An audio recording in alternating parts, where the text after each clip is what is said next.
캐나다 전국에서 독감이 급속히 퍼지면서 어린이 독감 환자가 급증하고 있습니다. 온타리오주 오타와 아동병원은 급증하는 환자를 대응하기 위해 적십자 지원을 받기로 했습니다. 엘버타주 캘거리 병원은 소아과 호스피스 병동 입원 환자를 모두 퇴원시키고 이곳의 간호 인력을 아동병원에 재배치했습니다.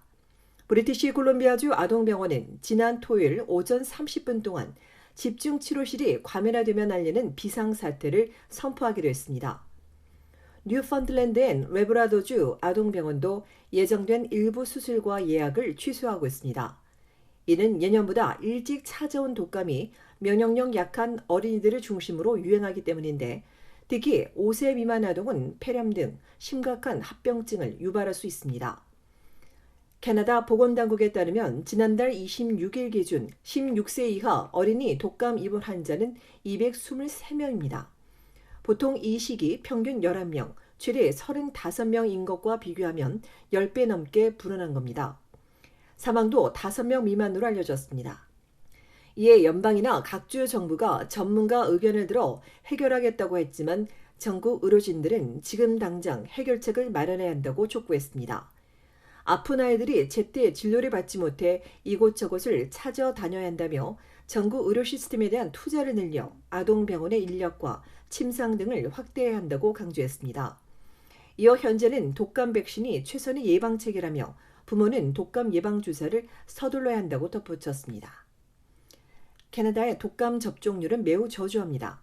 BC주의 4세 이하 어린이 독감 접종률은 20%에 그치고 있고 엘버타주는 12%입니다.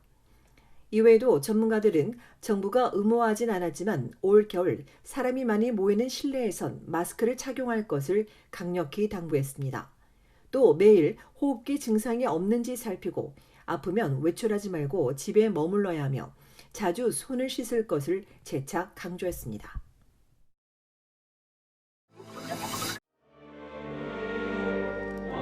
온타리오주의 예멜 합창단이 크리스마스의 선물을 주제로 정기 연주회를 개최했습니다. 지난 토요일 저녁 7시 미시사가의 서부장로교회에서 3년 만에 처음 대면으로 열렸습니다. 좀 위로가 되고 힐링이 되는 그런 콘서트가 되고자 성탄을 맞이해서 이게 참 좋은 시간이고 시즌이라고 생각이 들어서 크리스마스 캐롤들, 좀 웅장한 크리스마스 캐롤들 이런 것들을 합쳐서 저희가 선물로 만들어서 전해드리고 싶었어요, 연말에.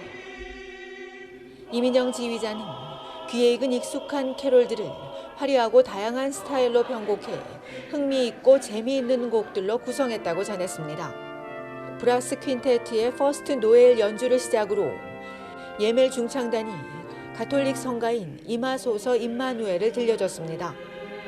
합창단은 라팜팜파로 유명한 톡톡 튀는 북치는 소년과 인더블링 미드윈터에 이어 징글벨과 산 위에 올라가서 등 연말 기운이 흠씬 느껴지는 무대를 선물했습니다. 이어진 12일 동안의 크리스마스는 첫날부터 마지막 날까지 매일 한 종류씩 추가로 선물을 받는다는 내용으로 다채로운 스타일로 선사했습니다.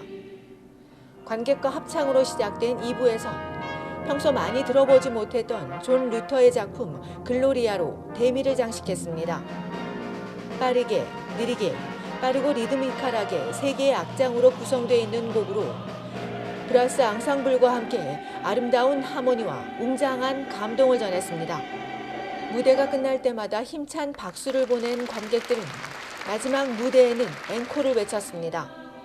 합창단의 앵콜 2곡이 이어지는 동안 관객들도 함께 박수를 치며 노래했고 모든 무대가 끝나자 기립박수로 환호를 보냈습니다. 너무너무 목소리들도 청량하고 너무 좋고 깨끗하고 너무너무 좋았어요. 차원이 상당히 높은 것 같고 굉장히 감동이었어요. 너무 좋았어요. 감사합니다. 코로나로 지쳐있던 관객들은 위로와 힐링을 전하는 합창단 무대에 따뜻하고 감동적인 종합 선물을 받았습니다. 얼티비 뉴스 손희정입니다.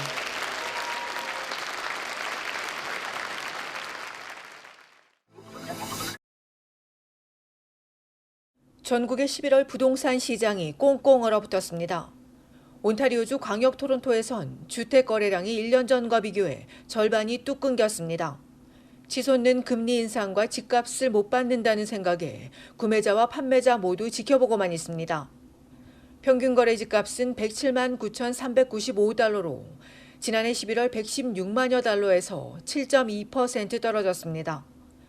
지난달엔 콘도 거래가 다른 주택보다 더 많이 줄었는데 그럼에도 콘도의 평균 가격은 0.9% 하락에 그쳤습니다. 반면 마이너스 14%를 기록한 반단독 집값이 가장 많이 떨어졌고 단독주택도 11% 떨어졌습니다. 소폭이지만 지난달 평균 거래 가격이 오른 주택은 416 지역 타운하우스와 905 지역 콘도입니다. 시장에 나온 매물 역시 10월과 1년 전과 비교해 모두 줄었습니다.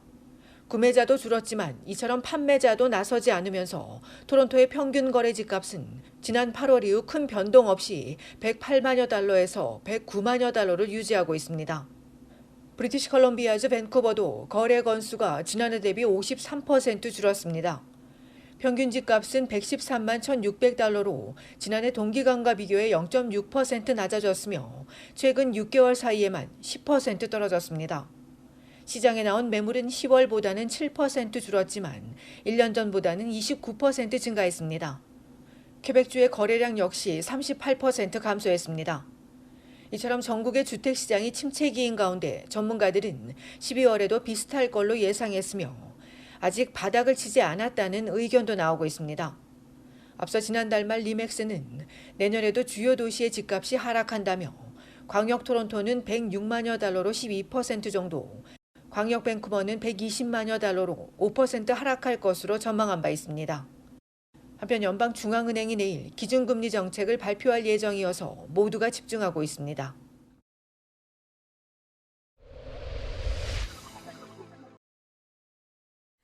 한국 축구대표팀이 세계 최강 브라질과의 16강전에서 1대4로 완패했습니다. 전반에만 4골을 내주면서 끌려간 한국은 후반 31분 백승호의 만회골로 따라갔지만 무릎을 꿇으면서 2022 카타르 월드컵의 모든 여정을 마무리했습니다.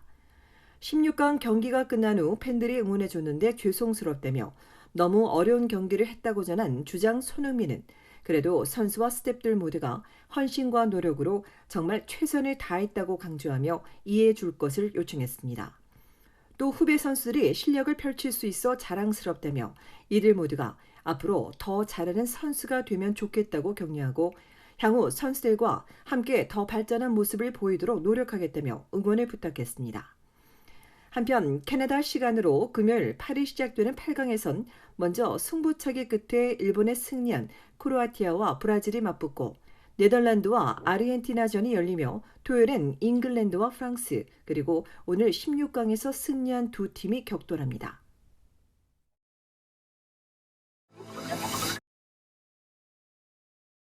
캐나다인의 부채가 크게 증가하면서 우려가 커지는 가운데 특히 비몰기지 부채가 급증한 것으로 나타났습니다. 미국 신용정보업체 에퀴팩스에 따르면 올 3분기 캐나다인의 부채액은 2조 3,600억 달러로 1년 새 7.3% 증가했고 이 중 신용카드와 자동차 등 비몰기지 부채는 총 5,999억 달러로 1년 전보다 5.3% 늘었으며 특히 신용카드 부채는 17.3% 급증해 사상 최고치를 기록했습니다. 대출인도 3.1% 늘자 전문가들은 신용카드와 자동차 대출에서 부담 징후가 보이기 시작했다며 파산이나 연체가 증가할 것이라고 지적했습니다. 에퀴팩스는 이민자 성장과 억눌린 소비 심리, 높은 생활비 부담으로 인해 대출이 늘고 있다고 설명했습니다. 한편 비몰기지와는 달리 같은 기간 몰기지 대출은 주택 거래 감소로 인해 1년 전 동기간과 비교해 23% 감소했습니다.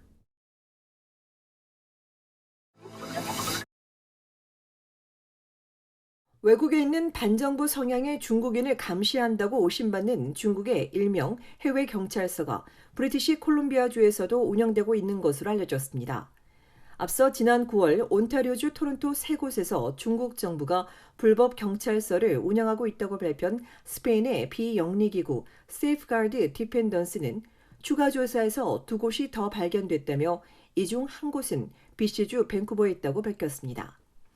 밴쿠버의 정확한 장소와 또 다른 한 곳에 대한 자세한 내용이 공개되지 않은 가운데 추가 조사에서 중국의 불법 경찰서가 한국에서도 운영되고 있는 것으로 전해졌습니다. 앞서 중국 정부는 이런 해외 경찰서와 관련해 중국 시민권자에게 운전면허 갱신 등의 행정 서비스를 제공하거나 범죄를 해결하기 위한 목적으로 개설했을 뿐이라며 부인했으나 보고서는 이들이 코로나 대유행 이전인 2016년부터 계속 확대해왔다고 지적했습니다. 한편 보고서가 말캄에 있는 주택과 상가 빌딩 그리고 스카버로의 편의점 한 곳을 경찰서로 지적한 가운데 지난 9월 이후 연방경찰도 이에 대해 조사 중인 것으로 확인됐습니다.